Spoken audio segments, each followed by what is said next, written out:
Tantor Audio, a division of Recorded Books, presents The Maps of Memory, Return to Butterfly Hill, by Marjorie Agosin, narrated by Kyla García. An Unexpected Visitor. I wake from a restful sleep to the faintest sound of bells that seem to travel on the wind. It's not Sunday, so it can't be the bells of Santo Tomás Church on Concepcion Hill, one hill over from Butterfly Hill. The enchanting sound comes and goes. As I leave my room to investigate, I see that Mama and Papa are already awake. They're in their bedroom looking out the window, cups of coffee in hand. They've heard the sound as well. But the only things we can see are the same two birds as always sitting on the telephone pole having their morning conversation of chirp, chirp, chirp. I run down the creaky stairs of our house, determined to get to the bottom of the mysterious noise. When I pull open the blue front door of our house, I find a little mule on our front stoop. A mule. It looks dusty, like it's just stepped out of a cupboard of antiques. Around its neck is a trio of small bells that make the delicate sound I heard earlier. Each time the mule moves its tail, it also moves its head, making the tinkle-tinkle sound. The poor animal looks lost and afraid. I stroke its fur, and puffs of what looks like ash sparkle into the air. "It's okay, little one," I murmur reassuringly. Nana Delfina comes bustling out onto the stoop with a bucket of soapy lavender water in one hand and a sponge in the other. How did she know about this unexpected visitor? Nana Delfina, my surrogate grandmother, our housekeeper, and one of my best friends all rolled into one, has an uncanny knack for knowing about things before they happen. She's witchy that way. "Nana knew someone was coming to our house today. The wind told me so in a dream," she says with a curious smile, talking about herself in the third person, as she often does.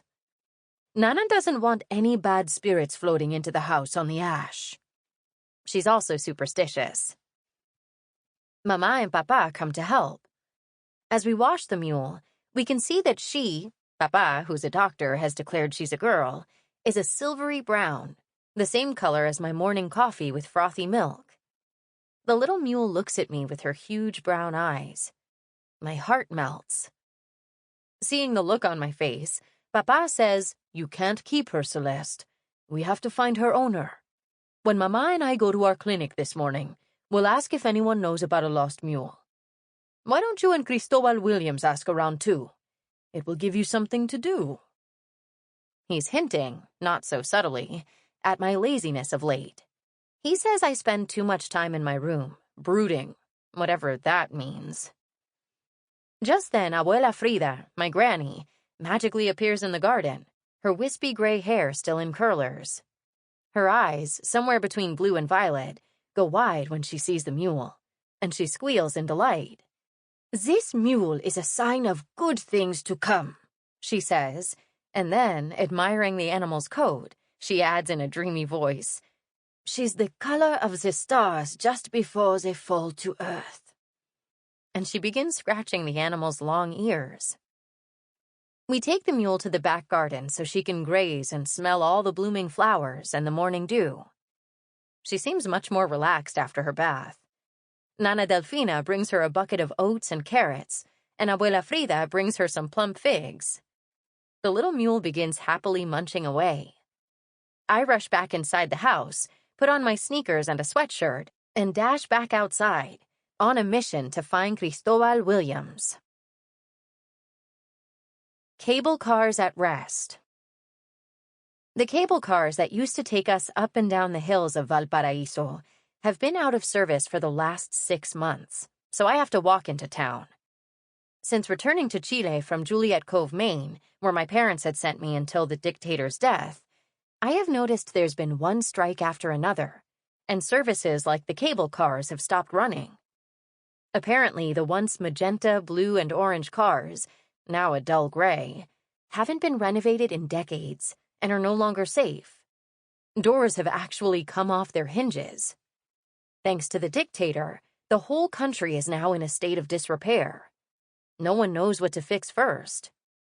Papa says it's going to take a long time to fix things, because most of the people who have money do not want to help solve the big problems, and the people who want to solve the big problems have no money. So for now, we all just have to be patient and hope President Espinosa can begin to set things right. If the buses or trains didn't run for 6 months in America, people would go ballistic. Here, it is what it is. One day the cable cars will run again, and then we won't have to walk anymore. For now, we do what we have to. Geez, I sound like Papa. At least the houses on Butterfly Hill and the other hills of Valparaiso are still brightly painted compared to the more somber, run-down parts of the city. Some houses are orange and mint green, while others are canary yellow with blue trim. Nescafe cans that have been converted into planters hold magnificent bougainvillea plants that creep up fences and walls, showering the city with fuchsia and red blooms. I'm halfway down the hill when I see Don Alejandro leaning against his old taxi, the same one in which he took me to the airport on my way to Maine. Don Alejandro, how are you? I ask, giving him a hello kiss on the cheek. He shrugs. I'm fine, Señorita Celeste. I'm just waiting for someone to ask for a ride. Not many people take taxis these days. The rich people all have their own cars and drivers, and the poor people can only afford the cable cars when they're running. And I stay right here, watching the world go by. Any idea when the cable cars will be working again? I ask. I personally don't mind walking, but I imagine it's hard for some people who have to carry heavy bags up and down the hills. Just then, I see an old lady walking slowly with 2 canvas shopping bags overflowing with avocados, bread, and a bunch of violets. Well, it'll probably be a while longer. The government's focused on helping the people who lost their houses in the last earthquake. He shakes his head. It's always something. Earthquakes, tsunamis, so much damage. At least we here were spared. It makes you feel grateful for what you do have, even when you don't have a lot. You're right about that, Don Alejandro. This was something I started to notice when I came back from America. Most people here look on the bright side, even after disasters. It seems to me we're a country of good losers. Just then, Don Alejandro asks, Say, how are your projects going? The ones President Espinosa gave you a prize for. I laugh. I wish. I shouldn't have received that prize until I'd finished the work. But you were doing so well. That traveling library you and Senor Williams came up with. People have enjoyed reading the books you two leave at the taxi stands and other places around the city. Really? I feel a surge of happiness. I'm glad to hear that. I noticed books being taken and replaced, so I hoped people were liking them. But I didn't know that for certain. Well, rest assured, he says with a smile. The books have been a hit. We still have more at home. Abuela Frida must have stored away 1,000 of them for people during the dictatorship. My mind flashes to the hideaway under our stairs, once chock full of dangerous books. If the dictator had known, he'd probably have burned our whole house down. Now Don Alejandro asks me something else. What's next? You'd talked about setting up classes so people could learn to read and write? Yes, but I haven't started that yet. I reply sheepishly. He looks surprised. Why not? I hesitate a moment before saying, well, to tell you the truth, it's been a bit more difficult than I thought, adjusting to being back in Chile. So much has changed. I sweep my hands down toward the city. Everywhere I look, there are shops with names in English instead of Spanish. Restaurants. So many things I once loved seem to have disappeared. I gulp and go on. Including friends who never came back. Sometimes I get so sad about everything. I take a deep breath. I guess I've kind of been moping around. That doesn't sound like the Celeste Marconi I know, exclaims Don Alejandro. I know. We must all remember, that the general is finito. His dictatorship will never return. To think he died of a bad cold of all things. Don Alejandro scoffs. There are many stories about the dictator's death. Some people say he died of a terrible cold. Well, not really. They say he sneezed so hard that the walls of his house came tumbling down and squashed him. The true story is that he died of a heart attack. But don't you need to have a heart in order to die of a heart attack? Where was his heart when he made my best friend Lucila disappear? Or so many other kids from my school? Or when he took my papa prisoner? Don Alejandro looks at me thoughtfully. We have to stop thinking about how different things are and start making life better. As soon as you're in business with your classes, I will sign up to be one of your first pupils. I've always wanted to learn to read and write. It's a deal, I say. Then I wave goodbye and fly down Butterfly Hill. Clocks out of sync. I arrive on Plaza Turi out of breath, but when I look up at the clock tower, it says it's only 6 o'clock. That can't be. I woke up at 6, and so much has happened since then. In Valparaiso, there's actually a fabulous mystery related to clocks and time. Though the city is chock full of timepieces, each one seems to tell a different time. For instance, the clock on Plaza Sotomayor runs fast, while the one on Plaza Victoria is always late by an hour. They're all out of sync. It's as though each one marks its own unique territory in the vast chronology of time. Nana Delfina says each one has its own voice, and we're the ones who walk out of step. Others say the out-of-sync clocks are a sign of decay, but I'm not so sure. My parents tell me that during the dictatorship, time seemed to slow down as people tried to cope with their fear and what they had lost, living from one minute to the next, wondering if they would be the next to disappear. Everyone was a potential target. That's why my parents sent me to Maine, but especially students, poets, and people who worked for social justice and human rights. Being a political prisoner like Papa was apparently the worst. They were locked away, never knowing whether it was day or night. Time stood still. Time was actually controlled by the dictator, and Chileans were subjected to his whims. Cristobal told me an amazing story about how the general demanded that it be light for more hours than was possible in a day. That reminds me of one of the other tales about the general's death. When he tried to change time to make the days longer and the nights shorter, all the clocks stopped, and an enormous one fell on his head. Finito. I glance up at the clock tower on Plaza Turi again, checking it against my watch. Out of the corner of my eye, I glimpse a flash of lace and tulle. There's a beautiful young woman flying down the exterior stairs of the church. Is that a bride? Where's her groom?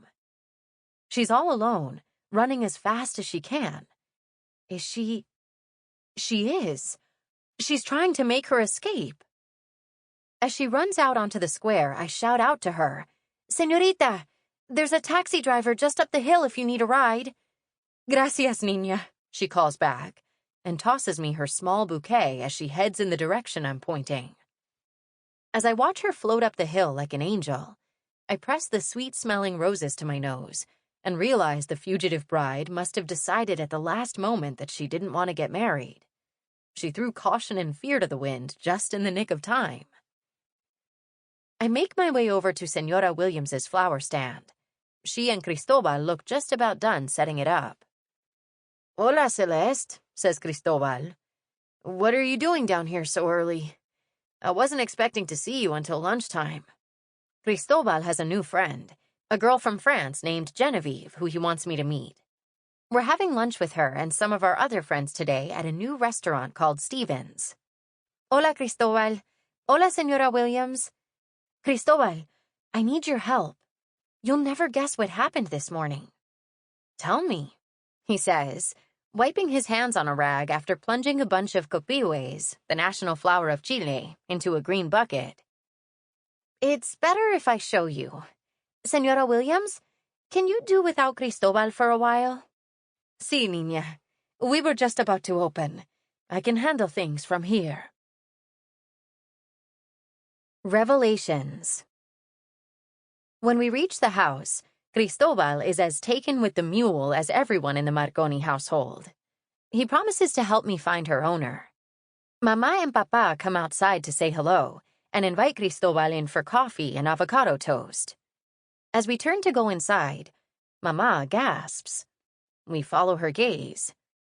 She's looking out at the sea, where a magnificent sailboat is making its way toward the harbor. Is that the Esmeralda? I ask. I haven't seen it since I've been back. No one answers, because Mama has collapsed to the ground in a faint. Mama, I cry, as I run to help Papa sit her up. Ay, Celeste, Mama says, coming to, her face pale. I knew I would have to see that ship again someday, but I wasn't prepared. I'm okay. Just give me a minute. Come, Esmeralda, Papa says. My mother shares the very same name as the ship. Cristobal helps Papa take Mama back into the house. As they lower her gently onto the couch in the living room, it's as though Mama has entered a dark tunnel. Her eyes, a beautiful emerald green, have gone flat, and she seems to be staring at something only she can see. I move toward her, but then stop, afraid. The air in the usually breezy room feels thick, and it's hard to breathe. Cristobal stands awkwardly, not knowing what to say or do. Mama? What's wrong? I've never seen her this pale. Mama! Can you hear me? Panic is building inside me. Papa takes my hand. Sit down, Celeste. I will explain.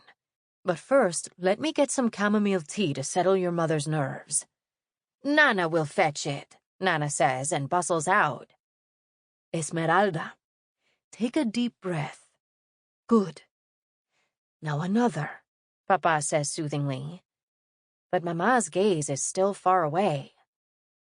But I don't understand, Papa. What's wrong? I ask. Mama slowly returns as if from a great distance, and she looks around, confused. How did I get here? She asks, a sheen of sweat on her forehead and upper lip. You saw the Esmeralda, querida, and you fainted, says Papa gently, and he wipes her brow with his handkerchief. Nana comes back with a steaming cup of tea. When Mama takes it, her hand trembles. I want you to stay put until you drink that tea, he tells her, motioning for me and Cristobal to follow him into the kitchen. What's going on? I exclaim as soon as we're out of earshot of my mother. It's as though the Esmeralda scared Mama to death. Papa looks out the window and back again quickly. Celeste, do you remember how each time the Esmeralda came to port, we would go down to the shore and welcome it home? Sure. We used to go and wave to the sailors. You remember, don't you, Cristobal? My friend nods. Papa sighs. That ship brought us such happiness and pride in those days. Our finest sailors were trained on it. But what you don't know is that, and here's the hard part, Celeste. During the dictatorship, while you were in Maine, the Esmeralda and several of our other ships were used for other purposes. Papa's voice sinks low. Mine goes in the opposite direction as I ask, other purposes? What do you mean? Do you know about this, Cristobal? He shakes his head. Papa's voice goes even lower. The Esmeralda and other ships like it were turned into detention centers, where people who were considered the general's enemies were sent to be questioned. About what? Was it like a jail? What happened to them? I ask, the questions spilling from my lips. We still don't know exactly. Most of the people the general forced onto the ships disappeared and have not returned. But some managed to escape and have begun to tell stories about—" He glances through to the living room, then looks back at me. "horrible acts of torture that took place on those ships." Torture? On the Esmeralda? I glance out the window at the gorgeous ship with its sails full of wind. Torture? Papa nods. "Yes, awful things happened on that ship. But until recently, no one was ready to talk about it, because it's still too raw, even after all this time." I think for a moment, back to when I was with Tia Graciela. Sometimes she would become very quiet and sit staring through the window at the falling snow. I would sit next to her and wonder what was wrong. One day, out of the blue, she told me about her former boyfriend, Javier. She'd found out he'd been brutally beaten by the dictator's men before he'd disappeared. Tia Graciela was heartbroken. I asked Papa if he knew about Javier. He nods slowly. So slowly. "Most people, like Javier, never came back after they disappeared. But some, a few, did." He pauses and seems to be searching for the right words. "Celeste, Mama was one of those people. She was a prisoner on the Esmeralda, but she managed to escape." He watches me carefully. I gape at my father, speechless. But when I find my voice, I realize I'm shouting. What? What do you mean, Mama was a prisoner? No, that can't be true. Why didn't you ever tell me? I've been home for more than a year. Why didn't I know about that ship? Why was Mama taken there? What happened to her? The questions tumble out, and all of a sudden I'm crying. Cristobal comes over and wraps an arm around my shoulders. All I ever knew was that Mama went into hiding. But I should have known it was more than that. She hasn't been the same since she returned home. Hija, Mama calls. She's standing in the doorway, flanked by Abuela Frida and Nana Delfina. She extends her arms toward me, her eyes glistening with tears. I go to her, and she folds me into a tight hug. "Celeste, we were trying to protect you from such awfulness. But the biggest reason is that it's still very hard for Papa and me to talk about what happened. When people experience horrible things, they have to take the time they need in order to be able to process everything, to speak from a place of peace rather than anger." She strokes my hair. "We know you will be patient and give us the time we need, and we promise to tell you more when we're ready and able." I frown at my parents. I knew Papa had been imprisoned, but Mama? It seems unbelievable. They're doctors. They help people for free if people can't pay. What did they ever do to deserve being imprisoned? I shake my head and say, "Okay, I'll be patient. But you don't have to hide things from me because you think I'm too young to understand. I understand more than you think." My parents look at each other. "You're right," Mama concedes. "We'll get better at telling you things from now on." She hugs me again and, beginning to fulfill her promise, adds, "It was just such a shock to see the Esmeralda in the harbor." "Where has it been all this time?" asks Cristobal. Mama glances toward the window, then back at us. "Well, right after the dictator died, his men made the ships disappear, just as they'd made people disappear, to hide the horrors that had occurred there. I heard the Esmeralda sailed halfway around the world, out of sight, out of mind." What exactly did happen on those ships? I ask carefully. Mama's eyes cloud. "Well, You know that thousands and thousands of people disappeared, Celeste. Only a few hundred, like your papa and me, managed to escape. Others are still missing. Like Lucila? I say, my voice catching. Cristobal sucks in a shaky breath. Lucila was my best friend, but she was Cristobal's friend too. Yes, like Lucila. Mama's voice cracks.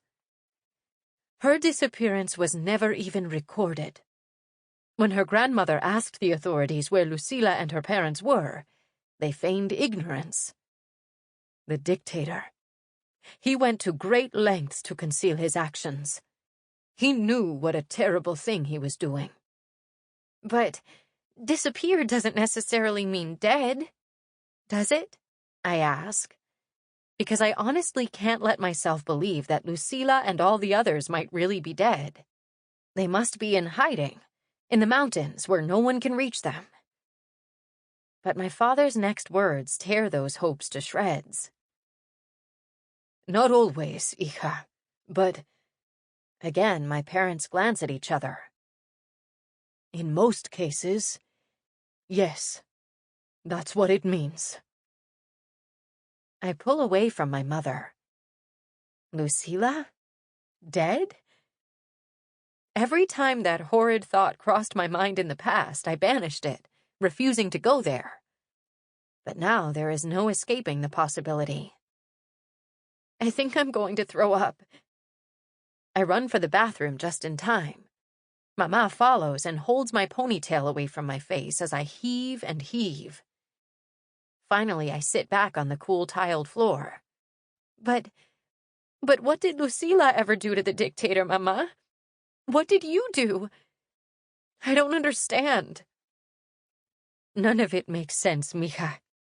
It makes no sense that a person could be taken away just for thinking differently from the dictator, or because their parents did. But I believe things are shifting. I heard that President Espinosa wants to turn the Esmeralda into a museum of some sort, as a reminder of the things that happened, that so many people still do not want to admit. I didn't know if that was anything more than a rumor. Until today. But why? Isn't it better to try to forget? I thought the same thing at first. But the president is right. We can't remain silent, and we must never forget. Mama looks out at the sea again. The Esmeralda is just outside the harbor now. Then she looks back at me. If we remain silent, we become the dictator's accomplices. What he's done disappears. And the disappeared people and the tortured will be forgotten. Then she adds, in a voice full of determination, One day soon, I will go on that ship again. I know it's the only way for me to truly heal. I want you and Papa to go with me. Will you do that for me, Celeste? I don't even hesitate. Of course I will. I hug her tight and realize with a jolt just how lucky I am. My parents both came home. So many others, like Lucila. It's as if they just dropped off the face of the earth. The Esmeralda's wake looks like black tendrils slithering across the water. Goosebumps prick my arms. What exactly happened on that ship? Nana Delfina is always telling me that things are not always as they appear, that I need to look beyond the surface to discover the truth. It's like what you have to do with the fog. You have to see through it, or wait for it to lift to discover what lies beneath. I think I need to pay a bit more attention to the fog from now on. Just look at the truth that came sailing out of it this morning. Don't be late.